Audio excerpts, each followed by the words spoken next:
Hey there, everybody. So for those of you who maybe aren't on Snapchat, there is a show on Snapchat that Derek and I both really enjoy. It's called Stay Tuned. And something that they have asked their audience and their viewers to do is to send in some positive stories.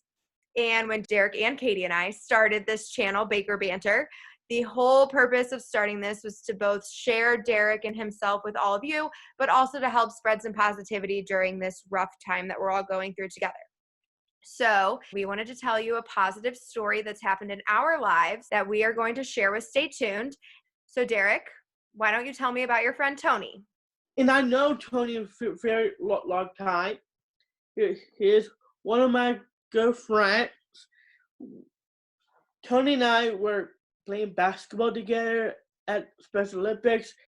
So Tony was sick of COVID-19. He was in a hospital trying to conquer the COVID-19. It's really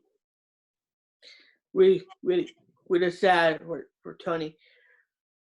And he's a fighter. He's a fighter. And there's a lot of love for everyone. And there's a car parade. There's a cars parade for him. Last week, I just heard Tony just got released from hospital. Now he's going home, and then now he is a fighter. Everybody loves him. Tony, you are the greatest fighter to fight and fight and fight.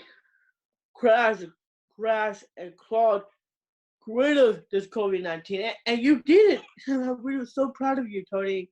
I am so glad you're safe and there's no COVID-19 in you anymore. You're not sick anymore, and that is the greatest news right now.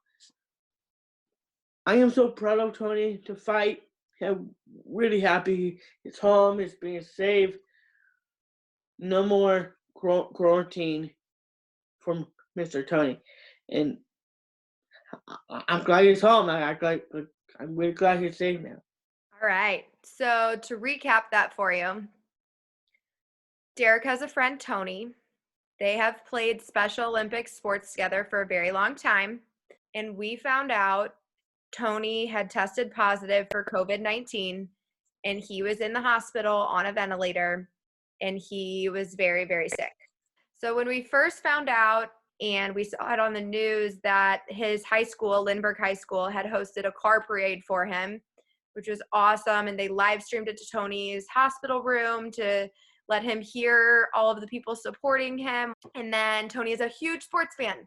So they put a post out and they said, if anybody has contacts to anybody in the sports world, it would lift Tony's spirits if we got some messages. And the amount of people who reached out and created videos for Tony to support Tony was just overwhelming. It was really cool to see all of the different videos coming in, supporting Tony and lifting Tony up. And last week, Tony got to go home. And he was off the ventilator. He is getting stronger. He is feeling better. And he is a symbol of hope that we can get through this. He is 18 years old. He has Prader-Willi syndrome. And he is a fighter. And now he's home with his family. And we can't wait to see him back at the next Special Olympics basketball games when we're able to do that again. And we wanted to share some positivity with you. So we hope you enjoyed our story about our friend Tony. Well, I do love Tony, and Tony, I am so glad you're home. I am so glad you're safe. And I can't wait to see you after this quarantine's over. It's been a while. We love you so much. Welcome home. And Tony, you're a champ. And for Tony, be safe. For you, peace.